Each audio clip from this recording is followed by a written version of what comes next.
I like to search YouTube to see if my idea has been done, and what I can say is people have touched on it, but they haven't extensively covered it to the point where they're a tabloid paparazzi watching the next move of game developers. So maybe I should share my idea. It's in the title, or it should be in the title. Something referring to the chronology of sexualization in fighting games, or why is it so prolific in fighting games compared to other games, or how I don't have a title yet, but I'm getting the voice clip anyway. The idea started innocently enough, just watching videos of fighting games. Street Fighter 4 and 5, Tekken 7, KOF, DOA, and however much anime fighting games I can handle, with their 20-minute long combos. So about 20 minutes and 5 seconds. So I don't even see them end, they could be longer. But then in the Tekken video, for whatever reason, I don't know what this Korean guy is saying, like, who's watching it or commentating, but I mean, he's probably saying something. It is a long, deep root, a big old juicy carrot. It doesn't need to be dug up, but it'd be nice to know how far it goes. And looking into it, it seems pretty obvious that it was SNK provoking Capcom into a tradition of skimpily ensemble scrappers. But you could argue that beat-em-ups like Streets of Rage from 1991, Final Fight, and Golden Axe from 1989, although not standard fighting games, still fit on that spectrum in some abstract sense. I mean, Smash Bros. Fits somewhere along the line of beat-em-up fighting game to combo anime garbage, so they must do too. But if we do ignore that, we start off with our first female character, Chun-Li from Capcom Street Fighter 2, released in 1991. The first female in fighting games. Soon after we had Mai from SNK's Fatal Fury 2 in 1992. SNK's first female character took a lot of Chun-Li's subtle upskirts and panty shots and made them more, well, everywhere. The pulling of projectile fans out from her cleavage seems more of a joke than anything sexual, but Capcom maybe took it a bit too far, seeing the ante and raised the stake to fuck you, and made Cammy, who is the it's just one can that degenerates into a lifetime of binge drinking.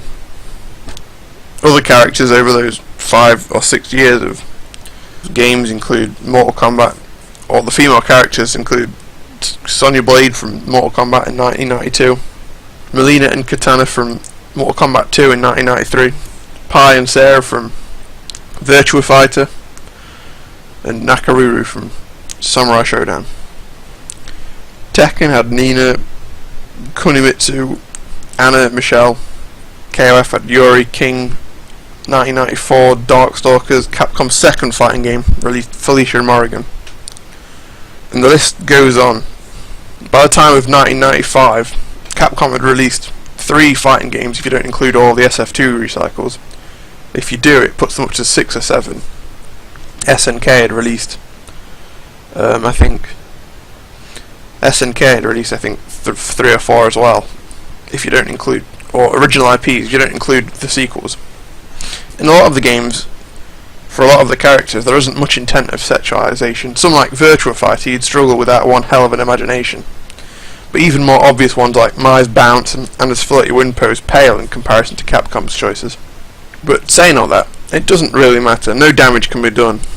A lot of the characters in these games are wearing comparable amounts, something you'd expect as fighting apparel. They could also argue that, realistically speaking, it is better to wear less, as it allows for more flexibility and less things to grab onto. Even though there's only one thing you really want to grab onto. Her hair. Look how soft and bouncy it is. So it's mostly Capcom. But I'm sure if you ask them about their moral compass, its only concern is clawing cold hard quarters from the hands of children. So why would they care if it was none, most or all their fault? They wouldn't. And I'd say that's where it comes from. Capcom's market dominance and forefronting, having 3 to 6 critically acclaimed fighting game titles over those 5 years. They were the trendsetter, the Moses of the Jews, the rareware of the collectathon. And they'd held the torch going forward, introducing more female characters with little character and as little clothes. And if that didn't clench your thirst, DLC outfits for those willing to buy it in later games. DOA leads the DLC by a mile. Something like 300 available outfits, all for purchase on the marketplaces. I'm sure Capcom would be somewhere close if they didn't have to pay people to make them.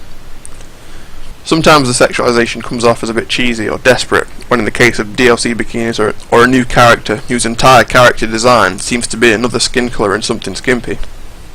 But as I've said, no one is hurt by it. There's nothing there that you've not seen before. The music and film industry have done as much to set this trend, and it doesn't seem to be slowing down. This is obviously just an opinion at this point, but a lot of pop music videos have no longevity. Same with mediocre Hollywood films. Just passing fancies to talk about and remix for the summer.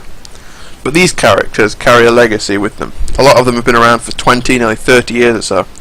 Their lore and story fleshed out into a point where players might actually care about them. And then someone new comes along like, oh, what the fuck is that character wearing? Or doing? Or why are her tits bouncing like low gravity water balloon? Surely at this point, the amount of people nudity and sexualization brings in is very low compared to the potential longevity within a lifelong fan for a fleshed out serious story around the characters. For a lot of fighting games, it's too late for that. They've committed to that jokey aesthetic for some of their characters, and kept the super serious world domination and corporate power housing of others. How does a universe with Heihachi, Kazuya and Jin in this underground world of millionaire spies, assassins and robots, all fighting for life and death in this super serious world, and then have a lucky Chloe in a bikini on the side? How the fuck does that universe cohesively stay together? Oh, hello there! Thanks for watching.